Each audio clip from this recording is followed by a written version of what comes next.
జమ్మూ కశ్మీర్లో కలకలం రేగింది. బస్టాండ్లోని ఓ బస్సులో బాంబు పేలింది. పేలుడుతో ప్రయాణికులు ఒక్కసారిగా భయంతో పరుగులు పెట్టారు. ఏం జరిగిందో తెలియక భయంతో వణికిపోయారు. స్పాట్కు చేరుకున్న పోలీసులు దర్యాప్తు జరుపుతున్నారు.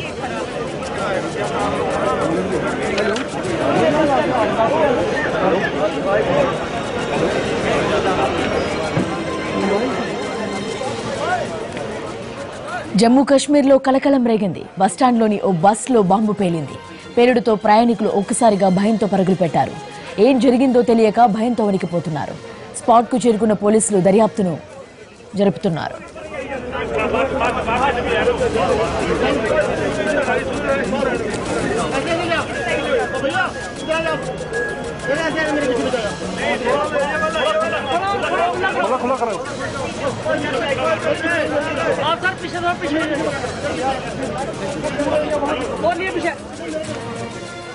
జమ్మూ కశ్మీర్లో ఉగ్రవాదులు ఘాతుకానికి పాల్పడ్డారు. బస్సులో ఒక బాంబును అమర్చారు. అయితే అది బస్టాండ్లో ఉండడం వల్ల అక్కడ బాంబు పేలింది.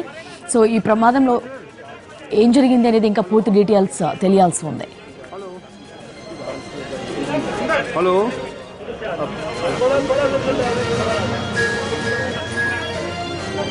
हेलो हाँ जी ठीक है सर ठीक है ओके ओके ओके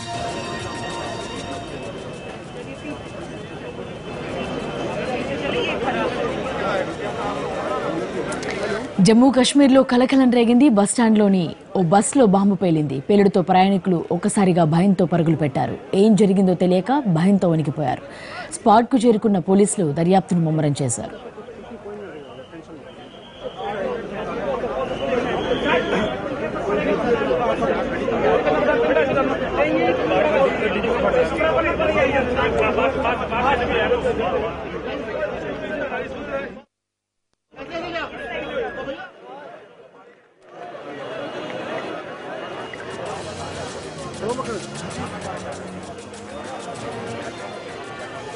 జమ్మూ కశ్మీర్లో కలకలం రేగింది. బస్టాండ్లోని ఓ బస్సులో బాంబు పేలింది. పేలుడుతో ప్రయాణికులు ఒక్కసారిగా భయంతో పరుగులు పెట్టారు. ఏం జరిగిందో తెలియక భయంతో వణికిపోయారు. స్పాట్కు చేరుకున్న పోలీసులు దర్యాప్తును జరుపుతున్నారు.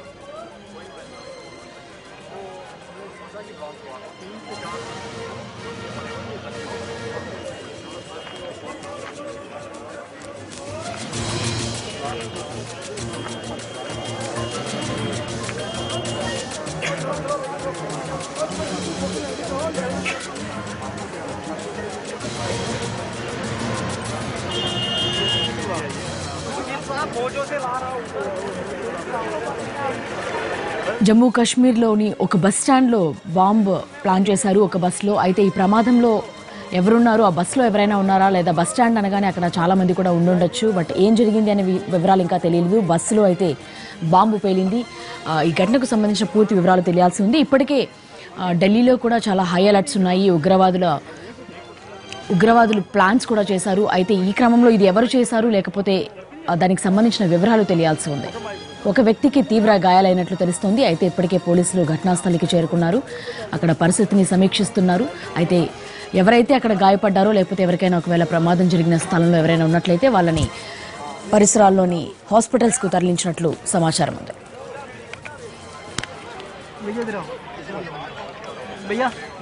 రెండు వివరాలు మా కరెస్పాండెంట్ ప్రసాద్ అందిస్తారు. ప్రసాద్, ఇంతకీ అంటే బస్టాండ్లో ఒక బస్సులో బాంబు పేలినట్లు తెలుస్తోంది. ఎవరైనా ఉన్నారా ఆ సమయంలో? పూర్తి వివరాలు ఏంటి? జమ్మూ నగరంలో బాగా రద్దీగా ఉండే బస్టాండ్ ప్రాంతంలో ఒక వాహనంలో పేలుడు సంభవించినట్టుగా ప్రాథమికంగా పోలీసులు ఇచ్చే సమాచారం బట్టి తెలుస్తుంది. అయితే ఇది చైనాలో జరిగినటువంటి గ్రనేడ్ విసరటం వల్ల అలా పేలుడు జరిగిందా లేకపోతే వాహనంలో ఉన్నటువంటి బాంబు వల్ల ఈ పేలుడు జరిగింది ఇంకా స్పష్టంగా తెలిసి రావట్లేదు. ఈ పేలుడు సంఘటనలో దాదాపు 5గురు గాయపడినట్టుగా తెలుసు. వారందరినీ కూడా ఆసుపత్రికి తరలించారు. ఇప్పటికే ఆ సంఘటన జరిగిన ప్రాంతానికి సీనియర్ పోలీసు అధికారులతో సహా పెద్ద ఎత్తున పోలీసు బలగాలు కూడా అక్కడ ప్రాంతాన్ని కూడా తమ స్వాధీనంలో తీసుకున్నాయి, విచారిస్తున్నారు, దర్యాప్తు జరుపుతున్నారు. అదేవిధంగా దీనికి సంబంధించి పోలీసు అధికారులు కూడా పూర్తి స్థాయిలో విచారణ జరిపిన తర్వాత మరింత సమాచారం తెలిసే అవకాశం ఉంది. అయితే పెద్ద ఎత్తున ప్రాణ నష్టం ఏం జరగలేదు, కానీ ఈ పేలుడు సంఘటన తో అక్కడ చుట్టుపక్కల పార్కింగ్ లో ఉన్నటువంటి వాహనాలకు చెందినటువంటి అద్దాలు కూడా ధ్వంసం అయిపోయాయి. దీన్ని బట్టి పేలుడు తీవ్రత ఏ రకంగా ఉందో ఒక అంచనా వేయడానికి అవకాశం ఉంది. అయితే ఇది గ్రెనేడ్ వల్ల జరిగిందా లేకపోతే ఒక వాహనంలో బాంబు పేలడం వల్ల ఇది జరిగిందన్నది ఇంకా పోలీసులు నిర్ధారించాల్సి ఉంది. అలర్ట్ ఉంది ఢిల్లీ కానీ లేకపోతే జమ్మూ అండ్ కాశ్మీర్ కానీ. సో ఇప్పుడు కూడా ఇటువంటి ఇష్యూ జరగడం ఏ విధంగా చూడాలంటారు?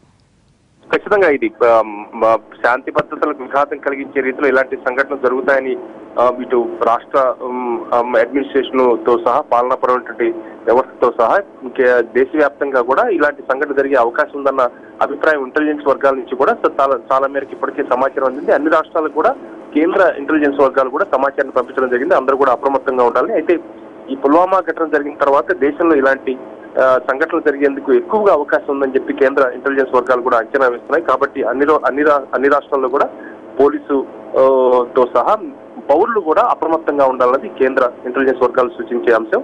కాబట్టి ఇలాంటి సంఘటనలు జరిగేదానికి అవకాశం ఉన్నటువంటి అన్ని ప్రాంతాల్లో కూడా ప్రజలంతా కూడా అప్రమత్తంగా ఉండాలి. ప్రసాద్, అంటే ఇది ఖచ్చితంగా కొంత మొత్తంలో జనం అందరూ కూడా ఖచ్చితంగా బస్ స్టాండ్స్ అవన్నీ అంటే కూడా రద్దీగా ఉన్న ప్రాంతాలను వాటిని టార్గెట్ చేసుకున్నట్లుగానే చాలా స్పష్టంగా కనిపిస్తుంది. సో ఎప్పటికీ క్లారిటీ వస్తుందంటారు? అక్కడ ఉన్న లోకల్స్ అంటే ఎవరైతే ట్రావెలర్స్ వాళ్ళు ఉంటారో వాళ్ళ నుంచి ఏదైనా డీటెయిల్స్ అందుతున్నాయా?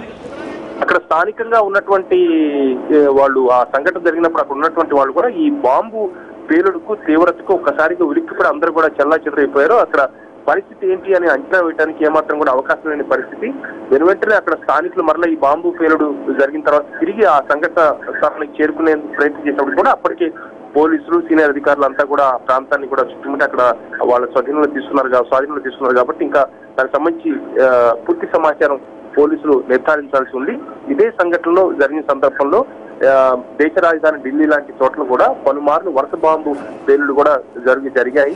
రద్దీగా ఉన్నటువంటి మార్కెట్ ప్రాంతాల్లో ఇలాంటి బాంబు పేలుడు జరగడానికి అవకాశం ఉందన్న ఇంటెలిజెన్స్ వర్గాల సూచన మేరకే ఢిల్లీ లాంటి ప్రాంతాల్లో కూడా ఎక్కువగా రద్దీగా ఉన్నటువంటి మార్కెట్ ప్రాంతాల్లో సరోజిని నగర్, కరోలు బాగు, కన్నాట్ ప్లేస్ లాంటి ప్రాంతాలే కాకుండా ముఖ్యమైనటువంటి ప్రభుత్వాలకు చెందినటువంటి ఈ సంస్థలు వ్యవస్థలకు సంబంధించి కూడా అక్కడ అప్రమత్తం చేయడం జరిగింది. అదేవిధంగా ఇండస్ట్రియల్ ఫోర్స్ ను కూడా డిప్లాయ్మెంట్ చేసి గతంలో కంటే కూడా ఎక్కువగా అప్రమత్తంగా ఉండేందుకు ఎక్కువ ఫోర్స్ ను కూడా దేశ రాజధాని కూడా పంపించారు. ఇదే కాకుండా అన్ని రాష్ట్రాల్లో కూడా పోలీసులు అప్రమత్తంగా ఉండాలని కూడా కేంద్ర ఇంటెలిజెన్స్, కేంద్ర హోంశాఖ కూడా ఇప్పటికే ఆయా డీజీలకు రాష్ట్రాల ఇంటెలిజెన్స్ కూడా సమాచారం అందించడం జరిగింది. ఇది ఖచ్చితంగా ఇలాంటి సమయంలో పౌరులతో సహా అందరూ కూడా అప్రమత్తంగా ఉండటమే మంచిదన్న అంశాన్ని కూడా కేంద్ర హోంశాఖ రాష్ట్రాలకు సూచిస్తుంది. Alright, thank you Prasad. So Jammu and కాశ్మీర్లోని ఒక బస్ స్టాండ్లో బాంబు పేలుడు జరిగింది. అయితే ఈ ఘటనలో ప్రాణ నష్టం జరగలేదు, కానీ కొంతమంది గాయపడినట్లు తెలుస్తోంది. వారిని కూడా దగ్గరలోని హాస్పిటల్కు తరలించినట్టు తెలుస్తోంది. అయితే ఇది ఉగ్రవాదుల చర్య లేకపోతే ఎవరు చేశారు అనేది కూడా ఇప్పటిదాకా తెలియలేదు. ఈ బాంబ్ బ్లాస్ట్కి ఎటువంటి పదార్థాలను ఉపయోగించారనే విషయం కూడా తెలియాల్సి ఉంది.